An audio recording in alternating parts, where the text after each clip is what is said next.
கரையோர பாதுகாப்பு திணைக்களத்தை அனுமதிச்சாங்க. கொடுத்த கரையோர பாதுகாப்பு திணைக்களத்தினுடைய சிபாரிசுகளை பின்பற்ற சொல்லித்தான் அந்த அனுமதியை கொடுக்கவே இல்லை.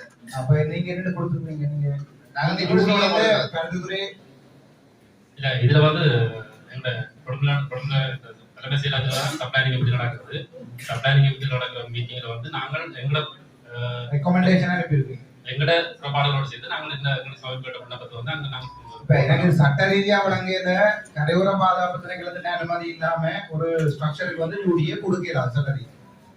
ஆனா நீங்க கொடுத்திருக்கிறீங்க தானே ஆல்ரெடி வழங்கப்பட்டிருக்கிறது. உண்மையிலேயே நான் இன்றைக்கு இங்க வந்திருக்கலாம் தெரியும் எனக்கு வில்லேஜ் போட்டது சம்பந்தமான விஷயம் சொல்லி அதனால அது வழங்கப்பட்ட பொழுது எனக்கு தெரிந்த வகையில வந்து அந்த அவருடைய அப்பீலும் பரிசீலிக்கப்பட்ட பொழுது அதன் அடிப்படையில் வந்து ஏற்கனவே இயங்கிக் கொண்டிருக்கின்ற ஒரு ஹோட்டல் என்ற அடிப்படையாக வச்சு கொண்டுதான் அந்த மேலதிகமான இதுக்கு வந்து அதுக்கு அனுமதி வழங்கப்பட்டதாக.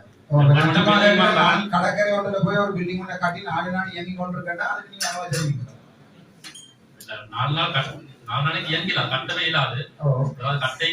நீங்க அனுமதியை கொடுத்த நீங்க கரையோர பாதுகாப்பு தெரியாம கோர்ட்ஸாலேயே தீர்மானிச்சிருக்குது இல்லீகல் பில்டிங். அது வேற பிரச்சனை. கோர்ட்ஸ் டிசிஷன் எங்களுக்கு இருக்கு. நீங்க எந்த அடிப்படையில சும்மா கடந்து போயிடாங்க அதுதான் கேட்கிறேன். என்ன அனுமதியில என்ன அடிப்படையில இந்த அனுமதியை நீங்கள் பொறுப்புல இருக்கிறவங்களோட பிளானிங் கமிட்டி மீட்டிங்ல அப்ரூவலுக்கு ரெக்கமெண்ட் பண்ணீங்க? யாழ்ப்பாணத்துல இருக்கு நாங்கள் ரெக்கமெண்ட் பண்ணிக்கல. எங்கட வடமாகாணத்துல இருந்து நாங்கள் ஏற்கனவே சொல்லப்பட்ட புறப்பாடுகளோடு சேர்த்து சப்ளானிங் பத்தி போட்டாங்க.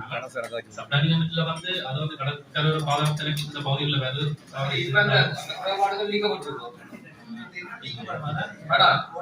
நீங்க சொல்லணும்னா அது நாங்க நிபந்தனை போட்டாங்க.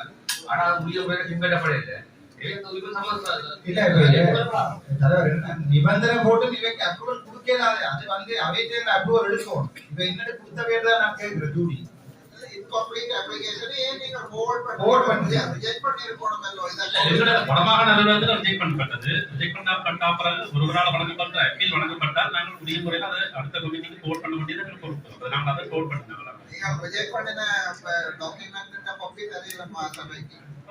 எங்களோட ஃபைல்ல வந்து நாங்க பண்ணி உங்களுக்கு ப்ரொவைட் பண்றோம். மற்றது கரையோர பாதுகாப்பு திணைக்களம் நீங்க அதை உடைக்கிறீங்க தானே? இப்ப